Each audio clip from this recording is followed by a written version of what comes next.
Hello बच्चा लोगो, कैसे हो? बढ़िया। चलिए, मेरा नाम है अलकित सर फ्रॉम आराध्य क्लासेस सिटी एम अहमदाबाद। चलिए, आज हम चैप्टर 11 साइंस इंग्लिश मीडियम वाले बच्चों के लिए फिजिक्स में चैप्टर 5 में एक टॉपिक लेके आए हैं। आज पार्ट 7 है दोस्तों। मैंने आपको लास्ट टाइम कहा था पार्ट 7 सीखने से पहले आपको पार्ट 6 तगड़ा करना पड़ेगा। तो पार्ट 6 में हमारा मेन मोटो ये था।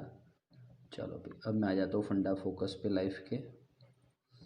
मेन मोटो ये था, P is equals to M B.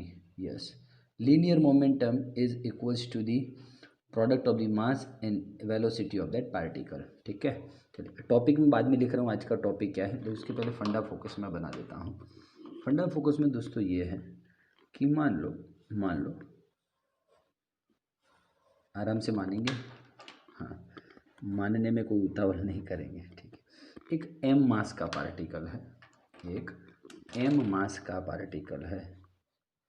ठीक है, उसका मास है 10 केजी, समझ ले।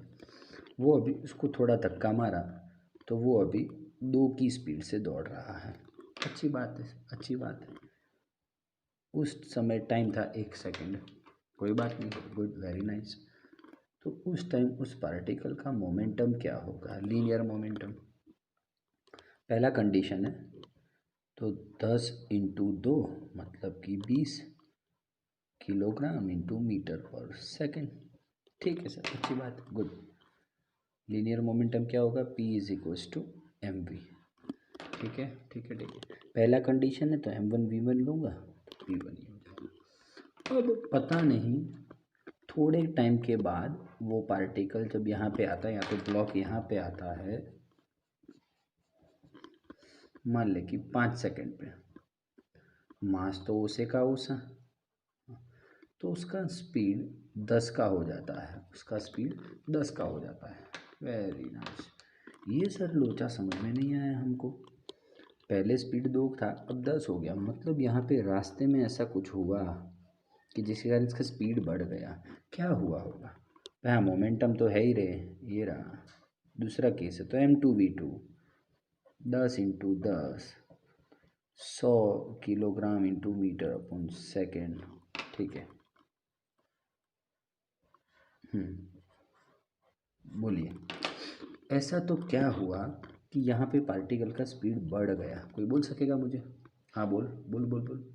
हाँ, वेरी नाइस सर। इस पे थोड़ा धक्का मारा इसको तो 2 की स्पीड से भाग रहा था, मैंने शायद उसको ज़्यादा धक्का मारा, ज़्यादा सुप, तो 10 की स्पीड से भागने लगा। और ज़्यादा धक्का मारूंगा तो 20 की स्पीड से भागेगा, और ज़्यादा धक्का मारूंगा 25 की स्पीड से भागेगा। ठीक है ना? तो जैसे जैसे मैं फोर्स बढ़ा हूँ वैसे वैसे यहाँ पे उसका वेलोसिटी बढ़ेगा। अच्छा, वेलोसिटी बढ़ेगा मतलब मोमेंटम बढ़ेगा। तो आप देख रहे हो चेंज इन मोमेंटम होगा। देखो, पहले नॉर्मल फोर्स था तो 2 का स्पीड था, उसका मोमेंटम था 20। अब मैंने थोड़ा ज़्यादा फोर्स लगाया तो उस फोर्स के हिसाब से उसका स्पीड हो गया मान लो 10। ठीक है, तो उसका मैंने मल्टीप्लाई किया, ये किया, तो मोमेंटम आ गया 100। तो आप देख रहे हो दोस्तों, चेंज इन मोमेंटम हो रहा है, मोमेंटम चेंज हो रहा है। क्यों हो रहा है दोस्तों? Only because of force. और वो भी कितना चेंज हो रहा है momentum? As per the force applied on the particle. जितना फोर्स पार्टिकल पे लगा रहे उतना ही उसका मोमेंटम चेंज हो रहा है। अब मान लो और ज़्यादा फोर्स लगा, यहाँ पे स्पीड हो गया 15, तो 15 इंटू 10 150 आंसर आएगा। समझ में आ रहा है कि नहीं आ रहा है? तो फोर्स के हिसाब से मोमेंटम में चेंज हो रहा है with respect to time. 1 second पे इतना मोमेंटम था, 5 सेकंड में इतना मोमेंटम है। ठीक है, तो देखिए दोस्तों, यहाँ पे फोर्स के हिसाब से मोमेंटम चेंज हो रहा है। Change in momentum with respect to time is proportional to the force, force के हिसाब से मोमेंटम में चेंज हो रहा है विथ रिस्पेक्ट टू टाइम। बोलो, डन है? F is proportional to dp/dt। बोलो, नहीं समझा तू? पक्की बात है बेटा, क्लियर है, क्लियर है? हाँ, तो लॉजिक, ये फंडा फोकस है दोस्त। तेरा थियरी यहाँ से बुक में स्टार्ट हो रहा है, लेकिन लॉजिक समझ रहा है तू? तो चेंज हो रहा है मोमेंटम में with respect to time is directly proportional to the force. हाँ, फोर्स के कारण ही तो ये चेंज हुआ। ठीक है, तो वो भी कितना चेंज हुआ? As per the force. ठीक है ठीक है ठीक है, चला जा, स्टार्ट करें। तो दोस्तों F is proportional to D P by D T. इसको मैं लिखना चाहूँगा वर्ड्स में, तो क्या लिखेंगे बोलिए? बोलिए। Yes, change in linear momentum with respect to time is directly proportional to the force, external force applied on the particle. This is Newton's second law of motion. तो आज का टॉपिक है Newton's second law of motion. Second law आपको दोस्तों बहुत level high देने वाला है। सेकेंड लॉ आपको लेवल हाई करके देगा और लाइफ सेट होने वाली है आपकी ओनली सेकेंड लॉ में दोस्तों। इतना अच्छा लॉ था ये, ठीक है। बोलिए। चेंज इन लीनियर मोमेंटम है, change in linear momentum with respect to time is directly proportional to the force applied on the particle. Actually you can say that net force applied on the particle, ठीक है। चला जा, थोड़ा सा जुगाड़ करेंगे extra. F is proportional to delta P by delta T. मान ले प्रोपोर्शनलिटी हटाता हूँ तो के इज सम कांस्टेंट, ठीक है। अभी ये जो डेल्टा टी है ये ज़ीरो हो, मान लो कि 4 delta T tends to zero, तो क्या करोगे आप? हाँ सर, टेंस टू ज़ीरो मतलब आप क्या बोल रहे हो? इंस्टेंट का बोल रहे हो, है ना?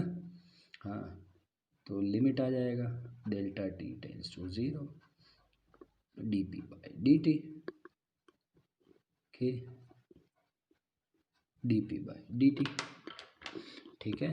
तो ये है दोस्तों फॉर्मूला आपका, ठीक है। हाँ, अब देखना ईमानदारी से देखना कि मैं ये करूँ यहाँ पे F is equals to K D P by D T. M V लिख सकता हूँ मैं, लिख सकते हो सर, ये रहा P is equals to M V था, तो वही तो है यहाँ पे पी, ठीक है सर। अब दोस्तों थोड़ा जुगाड़ आपको सिखाना है भैया, धाड़ धाड़ धाड़ कर ले तू जुगाड़। थोड़ा जुगाड़ ऐसे सिखाऊंगा। मान लो कि डी बाई डी टी दिया है आपको और अंदर यू वी दिया है, तो दोनों कांस्टेंट नहीं है। कांस्टेंट कोई एक कांस्टेंट होता तो बाहर ले लेता मैं, कांस्टेंट नहीं है तो क्या करोगे? तो देखो दोस्तों इसका डिफरेंशिएशन कैसे होगा, सुनना। u को बाहर निकालो और v का डिफरेंशिएशन प्लस एक बार v को बाहर निकालो और u का डिफरेंशिएशन, ऐसे होगा दोस्तों। मान लो u और v में से कोई एक कांस्टेंट होता तो मैं बाहर ही निकाल देता, कांस्टेंट होता तो बाहर निकालता। मान लो u कांस्टेंट है तो ये आपका आंसर आ जाता, खाली ये आंसर आ जाता। v कांस्टेंट है तो ये आपका आंसर आ जाता, लेकिन कोई कांस्टेंट नहीं है तो ऐसा आंसर आएगा। एक बार u को बाहर निकालो D V by D T plus एक बार v को बाहर निकालो D U by D T, ठीक है। तो कुछ ऐसा ही नज़ारा यहाँ पे आप देखने वाले हो, M V D by D T M V. अब m कांस्टेंट नहीं है दोस्त, समझना। सर मास तो कांस्टेंट होता है, ये 10 kg था तो पहले 10 kg था, बाद में भी 10 kg रहा। दोस्तों मैं समझा रहा हूँ लॉजिक उसका कि मास से ना कुछ बार ऐसा होता है कि मास कांस्टेंट नहीं रहता है ना। मैं समझाता हूँ, लॉजिक आपको समझाता हूँ, पहले आप ये समझ लीजिए। तो F is equals to K D by D T mass into velocity, ठीक है। फॉर्मूला लिखिए भाई, चलो आ जाओ। मास कांस्टेंट नहीं रहता है कुछ बार, तो शांति से सुनना। के तो कांस्टेंट है, पिक्चर में ही नहीं है वो, तो हाँ देख, एम बाहर D V by D T, V बाहर तो D M by D T, ठीक है। मास कांस्टेंट नहीं हो तो ये फॉर्मूला है दोस्त। तो सर मास कांस्टेंट नहीं हो ऐसा कब होता है? होता है ना दोस्त, होता है। देख सुन, मैं आपको समझाता हूँ। जैसे कि एक फार्मूला दिया है, एक फार्मूला है आपके पास, इसका कुछ काम नहीं है, आपको समझा दे रहा हूँ अभी मैं, फंडा फोकस, शांति से सुनना। एक्चुअली मास का फॉर्मूला है m=m0√1 - v² ठीक है, हाँ ये फॉर्मूला है। अब मान लो v है पार्टिकल का वेलोसिटी, c है लाइट का velocity, c as we know that 3 × 10⁸ metre पर सेकेंड, और अपना v जो अपने जिस वेलोसिटी से पार्टिकल को फेंकेंगे वो। m0 क्या है, जब पार्टिकल रेस्ट पे है, स्टेडी है, तब का मास, और m मतलब चेंज होने वाला मास। तू खाली देख ले, लोगों का ये वहम था कि मास चेंज नहीं होता है, लेकिन देख ले तू खाली 1 - अब मैं किसी पार्टिकल को c जितनी स्पीड से ही फेंकता हूँ, लाइट की स्पीड से फेंकता हूँ, तो ये v की जगह पे c रख दूँ, c² 1 m0/0। ओहो sir, something upon zero, infinite. बोल अब क्या बोलता है, जो पार्टिकल में 2 किलो का लेके घूम रहा था, मान ले 2 किलो का, अब वो इनफाइनाइट मास हो गया है, मास मेजर नहीं कर पाएंगे, इतना मास हो गया है। मतलब दोस्तों मास चेंज होता है, लेकिन क्या होता है, हम हमारे डेली रूटीन में इतना स्पीड थोड़ी होता है, लाइट के स्पीड से किसी पार्टिकल कहाँ डालते हैं, 40 kilometre per hour, 100 kilometre per hour, 200 kilometre per hour, nothing, it is nothing speed है ना, कोई स्पीड ही नहीं है। सो इसलिए एम चेंज नहीं होता है रूटीन लाइफ में हमारा। लेकिन बात है, आपको फंडा फोकस समझाया कि मास चेंज हो सकता है यदि किसी पार्टिकल को सी वेलोसिटी से फेंका जाए, मतलब लाइट की वेलोसिटी से। अच्छा एक सवाल आप करना, तो किसी पार्टिकल को मैं लाइट की हाफ वेलोसिटी से फेंकूँ तो कितना मास चेंज होता है, देख लेना आपके हिसाब से, ठीक है। तो समझ रहे हो, इसलिए दोस्तों मैंने आपको यहाँ पे मास कांस्टेंट नहीं लिया और समझाया। अब मास कांस्टेंट नहीं हो तो हमेशा के लिए फॉर्मूला है दोस्त, हमेशा के लिए याद रख लेना, मास कांस्टेंट नहीं हो तब ये बात करना, ठीक है। अब मास कांस्टेंट हो मतलब रूटीन वाली लाइफ, अपनी रूटीन ये वाली, ब्लॉक को यहाँ से यहाँ दौड़ाया, मास कांस्टेंट हो, if mass is constant, simple समझ लेना, mass is constant. Mass constant होता तो यहीं पे आप देख लो कि मास कांस्टेंट होता तो मास बाहर आ जाता और ये बच जाता dv/dt, ठीक है, ये बच जाता dv/dt। और आप जानते हो दोस्तों dv/dt मतलब क्या होता है, एक्सेलरेशन। dv/dt मतलब क्या होता है, एक्सेलरेशन। ठीक बा सर। और आपको और k तो कांस्टेंट है, तो इज प्रोपोर्शनल टू m है, प्रोपोर्शनली लिख सकते हो, या k का वैल्यू 1 कर दो तो f = m है, कोई बात नहीं है। बोलिए डन है या नहीं दोस्त, कितना ईजू जा रहा है, बहुत ईजू जा रहा है। तो ये दोस्तों न्यूटन का सेकंड लॉ है, f is proportional to dp/dt, और ये उसका मैंने प्रूव कर दिया है, f = m है, ठीक है, ओके। तो मास कांस्टेंट हो तब ये फॉर्मूला आएगा, मास कांस्टेंट नहीं हो तब ये फॉर्मूला आएगा, ठीक है।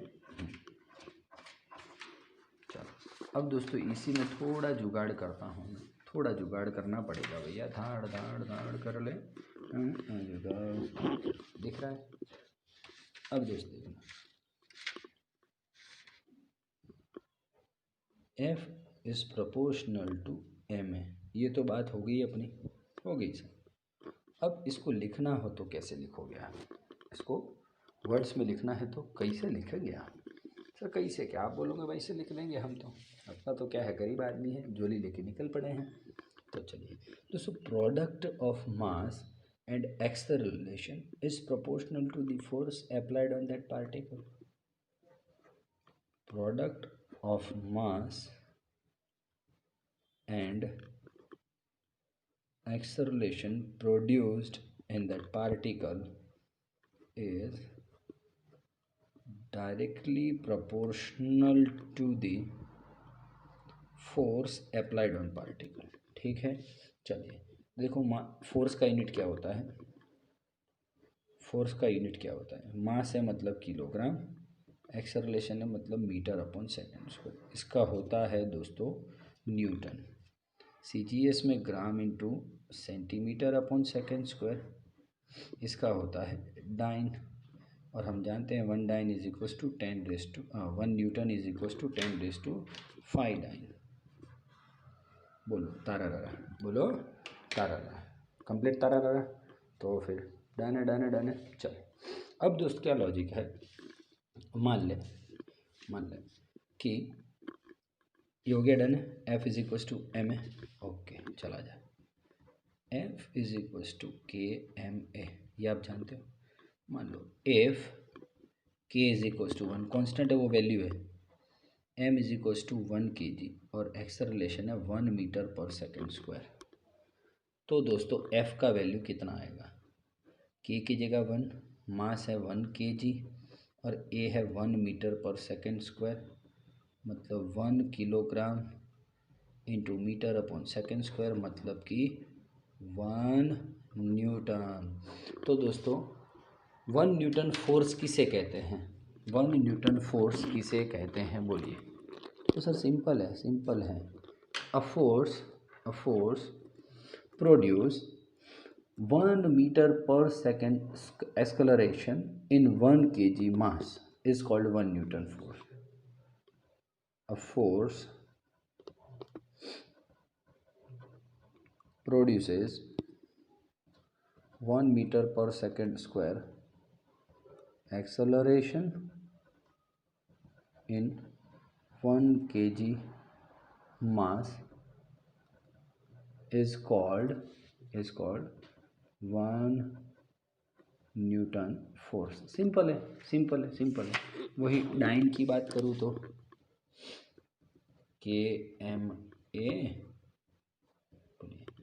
where k is equals to 1, m is equals to 1 gram and a is equals to 1 centimeter per second square। तो f is equals to 1 gram 1 centimetre पर सेकेंड स्क्वायर, मतलब हो जाएगा 1 ग्राम सेंटीमीटर सेकेंड स्क्वायर। इसी को तो क्या बोलते हैं, डाइन बोलते हैं, 1 डाइन।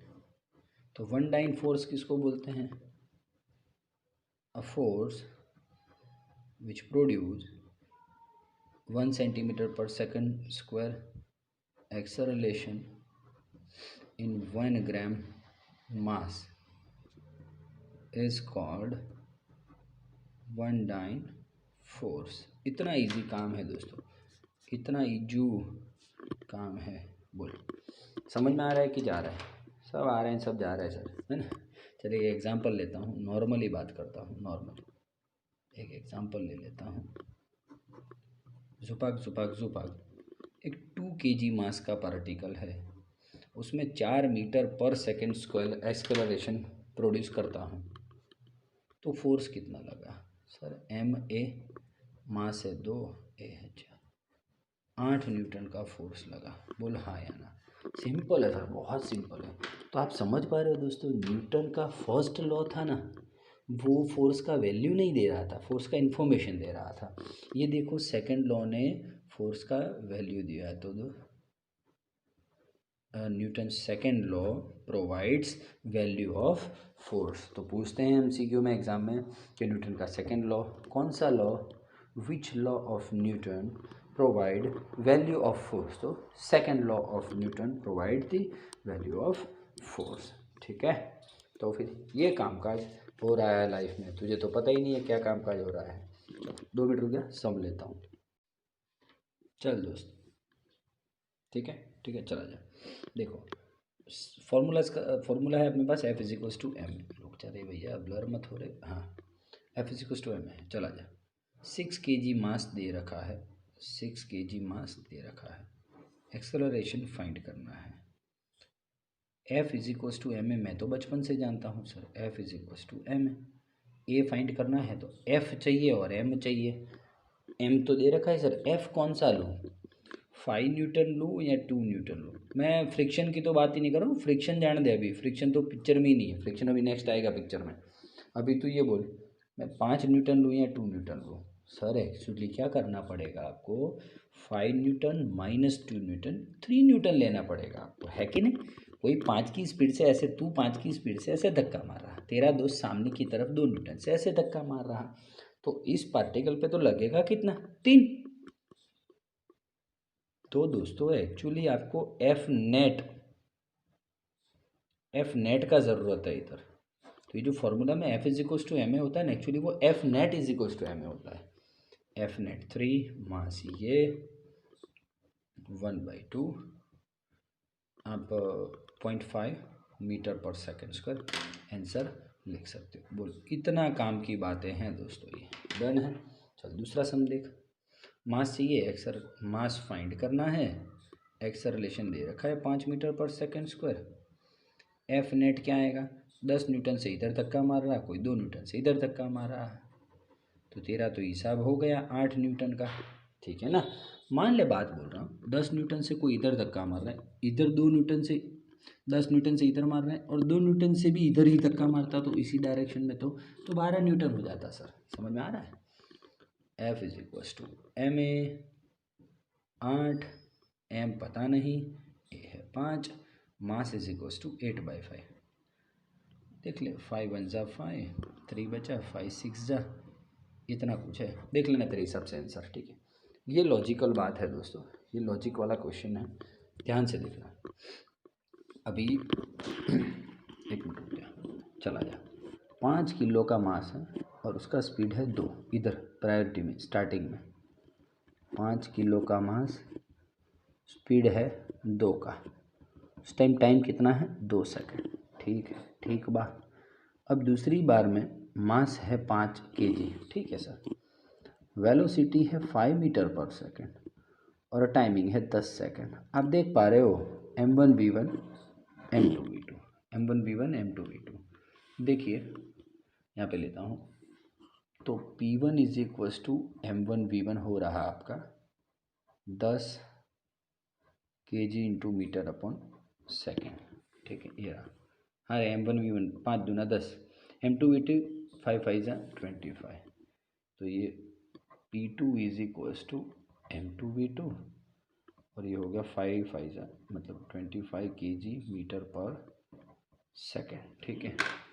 तो ये आ गया आपका p1 और ये आ गया आपका p2, और फोर्स फाइंड करना है दोस्तों। अरे सर, बचपन से सर हम टैलेंटेड ही तो हैं। हाँ हाँ, हो रहा। P2 है 25, P1 है 10, ये रहा T2 है 10 और T1 है 2, T2 है 10 और T1 है 2, 10 माइनस 2 15/8, जो आंसर आए वो लिख देना। बोलो कंफर्म है, कंफर्म कि नहीं कंफर्म, तो फिर दोस्त ठीक है, डन है। तो ऐसे भी दोस्तों क्वेश्चन पूछते हैं। अब मैं आपको थोड़ा लॉजिक ऐसा फंडा फोकस क्लियर करवाता हूँ। यहाँ पे फंडा फोकस देख लेते हैं, देखना आराम से। इसी सवाल की मैं बात करने जा रहा हूँ। इसकी आपने P क्या फाइंड किया, P1 क्या फाइंड किया, M1V1 मतलब 5 किलो का मास है और 2 है, इसका क्या है आंसर 10 किलोग्राम इंटू मीटर पर सेकेंड। अब ध्यान से सुनना, तो यहाँ पे सेकंड स्क्वायर कर दे, नीचे सेकंड से मल्टीप्लाई कर दे, तो ऊपर सेकंड से मल्टीप्लाई करना पड़ेगा। ये देख रहा है तो kilogram into metre upon second square, कुछ याद आया, kilogram into metre upon second square newton. तो दोस्तों यहाँ पे आप पी का, हाँ जो पी का यूनिट है वो न्यूटन इंटू सेकेंड भी लिख सकते हो, ठीक है। और CGS में हो तो डाइन इंटू सेकेंड भी लिख सकते हो। समझ रहा है कि नहीं समझ रहे हैं। तो ये आपको दोस्तों P का यूनिट अब से क्या याद रखना है, न्यूटन इंटू सेकेंड, ठीक है। चलो 2 मिनट रुक जा। ओके बेटा, चलो बे देखो 2 kg मास का पार्टिकल है और उस पर लगने वाला फोर्स फाइंड करना है। मास ऑफ ब्लॉक या ऑब्जेक्ट कुछ भी लिख लो भैया, m is equals to 2 kg, force find करना है, F is equals to ma होता है, a नहीं है सर, अरे ये है ना तेरे सामने, नज़रों के सामने, तू मेरे सामने, V0 V है और T है, तो as we know that a is equals to V minus V0/T। V कितना 2, V0 0, T कितना 10, a is equals to 0.2 metre पर second square. Ten N ten N ten ten ten, देवियो सजनों, m है mj2 और ये है 0.4 न्यूटन, 10 बोल, डन डन डन डन। ये दोस्तों लॉजिकल क्वेश्चंस हैं, डन है डन है डन है डन। अच्छा अब एक दो खाली लेवल वाली बात करनी थी आपसे। मान ले एक ऐसे ही नॉर्मल क्वेश्चन है, 10 न्यूटन इधर है और इधर 3 न्यूटन है, तो पार्टिकल किस तरफ मोशन करेगा? सर इस तरफ मोशन करेगा। समझ रहा है तू? एफ नेट का डायरेक्शन जिस तरफ होगा उसी तरफ पार्टिकल मोशन करेगा और उसी तरफ पार्टिकल का एक्सेलरेशन का डायरेक्शन होगा। तो पूछते हैं एग्जाम में कि एक्सेलरेशन कौन सी डायरेक्शन में होता है? तो नेट फोर्स की डायरेक्शन में होता है। फोर्स की डायरेक्शन लिखोगे तो गलत हो जाओगे, क्योंकि देखो फोर्स तो यहाँ भी लग रहा है ना, तो क्यों इस डायरेक्शन में नहीं है आपका पार्टिकल इस तरफ क्यों दौड़ रहा है? क्योंकि 10 न्यूटन ज़्यादा है, 3 न्यूटन कम है। तो एफ नेट इफेक्टिव कहाँ होगा? इस तरफ। एफ नेट की डायरेक्शन में ही पार्टिकल दौड़ेगा और उसी डायरेक्शन में एक्सेलरेशन होगा। डन है? तो एफ नेट पकड़ के रखना। चला जा। अब दोस्तों आपकी टेक्स्ट बुक के ही मैं कुछ सम ले रहा हूँ आपको लेवल सेट करने के लिए। चला जा। अब बुलेट एग्जाम्पल का दूसरा क्वेश्चन है, a bullet of mass 0.04 kg moving with a speed of 90 metre पर सेकेंड। चल भैया, ठीक है, बुलेट है।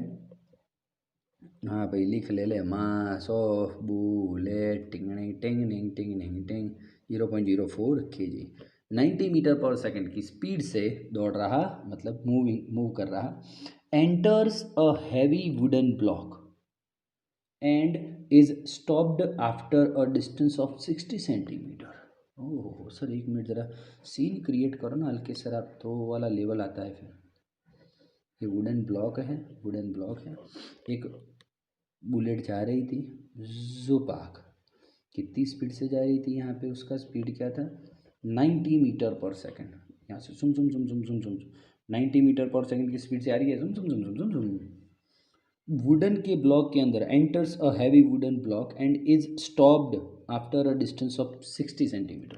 अंदर गई, ये 60 सेंटीमीटर का डिस्टेंस कवर करके अंदर स्टॉप हो गई कहीं पे, यहाँ कहीं पे भी स्टॉप हो गई, लेकिन ये डिस्टेंस कितना आया? 60 सेंटीमीटर, मतलब 0.6 metre, I think so 0.6 metre. Yes, done है, ओके। नहीं समझा दोस्त, लाइव सेट होनी चाहिए समझने में। हाँ, कितना डिस्टेंस कवर किया? 60 सेंटीमीटर, मतलब कि 0.6 मीटर, और यहाँ पे स्टॉप हो गई मतलब V0 0 है। बोल नहीं समझा यार, नहीं समझा पक्का ना?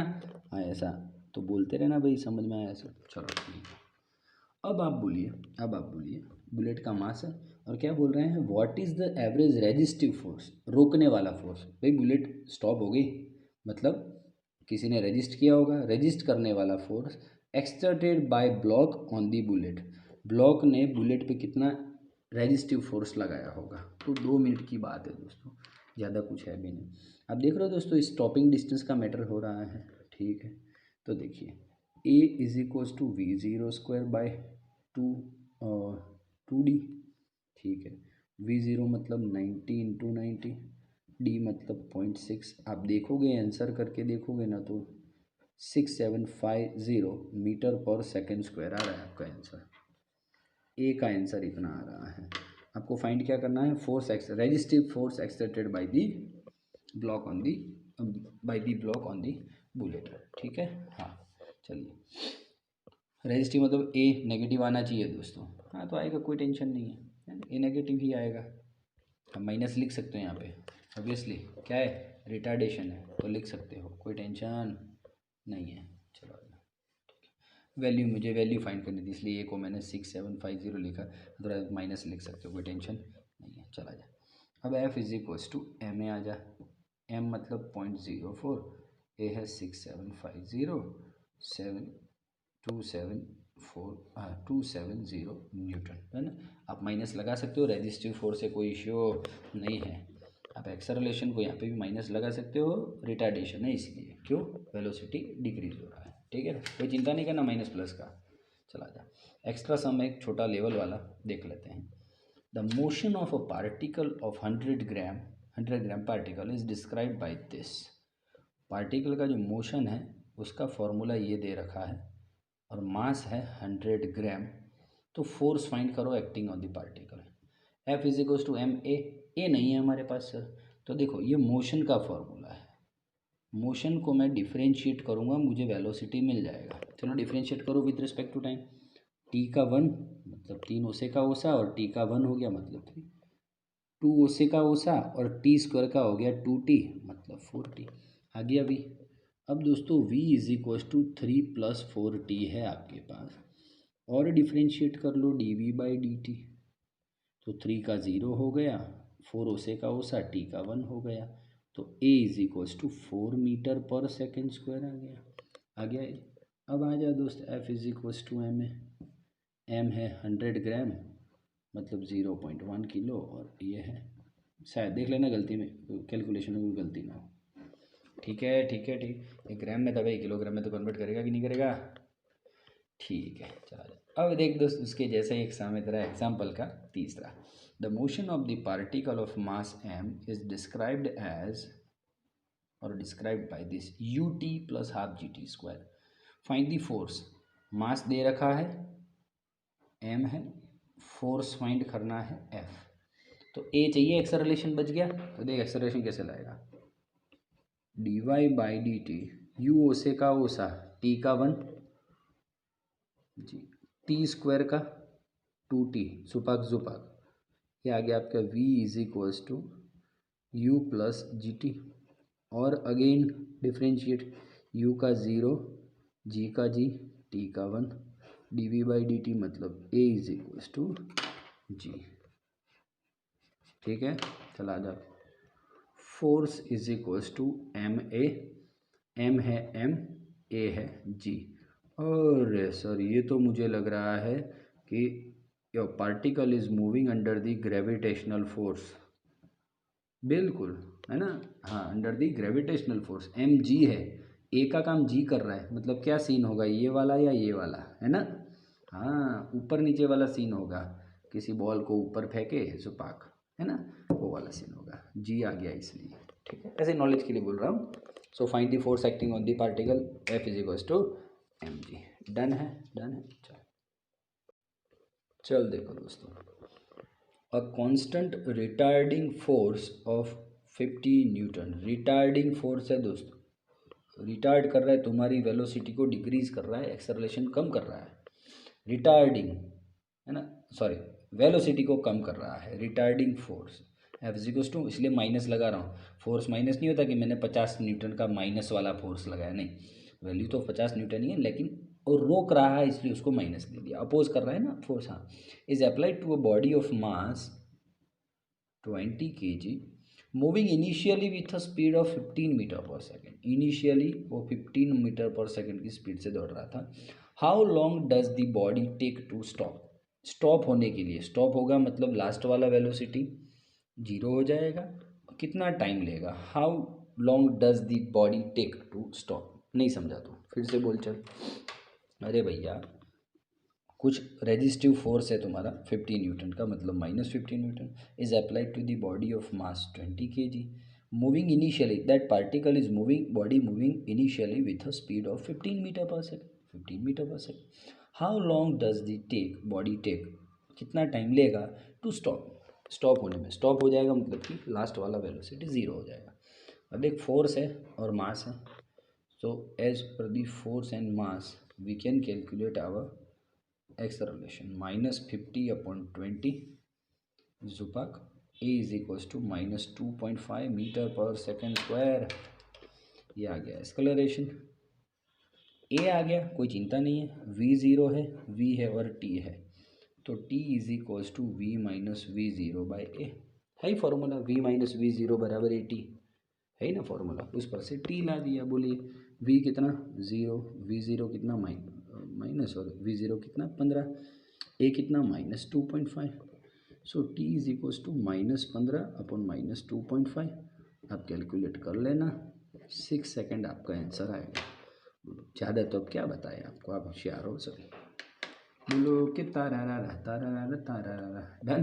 तो अब इतने इजी से मैं बोलो कितने सारे क्वेश्चन फिनिश्ड हो गए, ये एक्सरसाइज का 5वां था, एक्सरसाइज का 6ठा देखिए तो क्या बोल रहा है, a constant force acting on a body of mass 3 kg, mass of body M बराबर 3 kg changes its speed from 2 मीटर/सेकेंड टू 3.5 मीटर/सेकेंड, इनिशियल में स्पीड था 2 मीटर/सेकेंड और लास्ट में स्पीड हो गया 3.5 मीटर/सेकेंड, इन 25 सेकेंड। ओहो, 25 सेकेंड में ये कामकाज हुआ है। रिदम समझाऊँ आपको क्या बोल रहा है वो? जुपाक जुपाक जुपाक जुपाक जुपाक 3 kg मास वाला ब्लॉक था। स्टार्टिंग में उसका वेलोसिटी है 2 मीटर पर सेकेंड स्टार्टिंग में। और दोस्तों 25 सेकेंड में ही क्या से क्या हो गया, 3.5 वेलोसिटी हो गया। तो the direction of the motion of the body remains unchanged. Motion change नहीं होगा, सीधा सीधा दौड़ेगा। What is the magnitude and direction of the force? तो फोर्स फाइंड करना है। अरे यार सर, 2 सेकेंड का काम है, फोर्स फाइंड करना है। फोर्स के लिए मास चाहिए और एक्सेलरेशन चाहिए। एक्सेलरेशन है नहीं, तो ये है ना, एक्सेलरेशन है नहीं, ये रहा। v0 है, v है और t है, तो आ जाओ। Acceleration v minus v0 by टी, v 3.5 minus v0 to t मतलब 25 है भैया, 1.5 अपन 25। तो a बराबर 0.06 मीटर पर सेकेंड स्क्वायर। आंसर देख लेना दोस्त, कहीं गलती हो सकती है आंसर में, आंसर आपकी जिम्मेवारी है। हाँ, F is equal to M M कितना 3, ए कितना 0.06, 0.18 न्यूटन। कैसा टन? न्यूटन। ठीक है, चलिए डन है दोस्तों। और डायरेक्शन क्या होगा? A force in the direction of motion, the direction of force is in direction of motion. इतना इजू कामकाज है दोस्त। हाँ? चल दोस्त, चल चल चल भाई, क्वेश्चन फिनिश्ड। एक्सरसाइज का 5.8, ठीक है। The driver of a three wheeler moving, three wheeler, driver of a three wheeler, कौन सा रिक्शा लो? हाँ चल, टाइम ने driver of three wheeler moving with speed 36 kilometre per hour. Starting में उसका स्पीड है 36 किलोमीटर पर आवर। हाँ, इसको एग्ज़ाम में बिल्कुल कन्वर्ट करने का दोस्तों अंदर ही, तो अच्छा मार्क्स मिलेगा। 10 मीटर पर सेकेंड स्टार्टिंग का वेलोसिटी है भैया, तो स्टार्टिंग का वेलोसिटी है। चलो डन है, ओके। क्या बोल रहा है, क्या बोल रहा है? See a child standing in the middle of the road. और यार सर लोचा हो जाएगा, बच्चे को बचाओ। ड्राइवर है थ्री व्हीलर का, 36 किलोमीटर पर आवर, मतलब कि 10 मीटर पर सेकेंड की स्पीड से गाड़ी चला रहा है उसका, रिक्शा विक्शा। उसने देखा, see a child standing in the middle of the road, बच्चा मिडल में आ गया रोड के, and brings his vehicle to rest in 4 second just in time to save the child. और अब उसको, ड्राइवर को लगा कि मुझे 4 सेकेंड में, लगा क्या, रोकना पड़ेगा रे 4 सेकेंड में व्हीकल को स्टॉप करना पड़ेगा, रेस्ट पे लाना पड़ेगा। तो 4 सेकेंड में व्हीकल को स्टॉप करना मतलब फाइनल वेलोसिटी 0 करना पड़ेगा, ठीक है। तो what is the average retarding force? What is the average retarding force? F find करो। लिखा है the mass of the three wheeler is 400 kg and the mass of the driver is 65 kg। तो total mass मैं पहले से ही लिख रखता हूँ, प्रॉब्लम ना आवे। Mass of three wheeler plus mass of driver, कितना टोटल मास बोलो? 400 प्लस 65, 465 kg। कितना ईजू काम है दोस्तों, डन। अब आ जा दोस्त, अब आया ऊँट पहाड़ के नीचे। एफ फाइंड करना है, वी है, टी है, v0 है और मास भी है। अरे रे सर, क्या बात है, क्या बात है, 2 मिनट का काम हो गया। तो A is equals to V minus v0/t। अरे अब क्या मैं इसका ड्राइंग करूँ यार, इजी पढ़ रहा है आपको, एकदम इजी पढ़ रहा है। मुझे एफ फाइंड करना है, तो मास तो है, एक्सेलरेशन नहीं है, ये ना, तीनों बागड़ बिल्ले मुझे एक्सेलरेशन दे ही देंगे दोस्त, दे देंगे कि नहीं दे देंगे? तो फिर है कि नहीं, कैसे देखो, ये v और ये पूरा इक्वेशन बन रहा है, याद है आपको, v0 t और v, हाँ, v minus v0/t। A is equals to v कितना है 0, v0 कितना है 10, t कितना है 4, मतलब a is equals to -10/4 -2.5 metre पर सेकेंड स्क्वायर। बोलो हो गया ये, ए आ गया, congrats. F is equals to M है, टोटल मास है 465 और एक्सेलरेशन है -2.5। तो आपका आंसर मेरे हिसाब से -1162.5 न्यूटन आना चाहिए, यही आएगा। और दोस्तों माइनस क्यों आया, क्योंकि आप देख लो एवरेज रिटार्डिंग फोर्स मतलब अपोज करने वाला फोर्स, आपके मोशन का अपोज करने वाला फोर्स। लेकिन मान लो वैल्यू पूछते हैं एग्जाम में तो 1162.5 न्यूटन का वैल्यू आप लिख सकते हो। बोलिए हाउ इज दैट, क्लियर है? क्लियर है। और ये हाँ स्क्रीनशॉट ले लो आप, बच्चे बोलते हैं सर स्क्रीनशॉट लेने का टाइम नहीं देते हो आप, खचाक खचाक, ठीक है। चल ये खचाक, अरे ये प्रैक्टिस का है सब, आप देख लेना आपके हिसाब से, ठीक है। चलिए दोस्तों, वीडियो कैसे लगा बिल्कुल ज़रूर से लिखिएगा, और जो आपको अच्छा लगे वो लिखिएगा, और क्या करेक्शन हो सकते हैं और कुछ नया। आगे वीडियोस में बहुत खतरनाक लेवल के सम्स लेके आने वाला हूँ दोस्तों, और नए अच्छे अच्छे टॉपिक आएंगे। तब तक के लिए thank you very much, take care, bye bye.